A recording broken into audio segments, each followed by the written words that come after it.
are the heart of homes, where family and friends connect. Our dumpling maker set will bring more fun to your family. Our set consists of 2 dumpling molds, 1 rolling cookie cutter, and stuffed filling. They're all made of 304 SUS stainless steel, which is safe, sturdy. It does not easily rust or deform. With our dumpling mold set, you can make dumplings with your family or friends. Never compromise with anything less than perfection when it comes to your kitchen gadgets.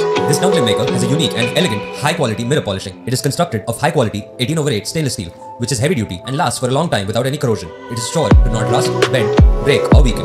The styling of this product follows principles of ergonomics. The handle is comfortable and more convenient to grip. The press mold of the dumplings tightly opens and closes so as to not expose the filling when making the dumplings. You will receive 4 packs of 2-size dumpling makers, a dumpling skin cutter, and 1 stuffer spoon. Use the skin cutter to make round-shaped dough and conveniently use the dumpling press to get perfect dumplings, saving time and effort. Make yourself a variety of delicious dumplings while saving time.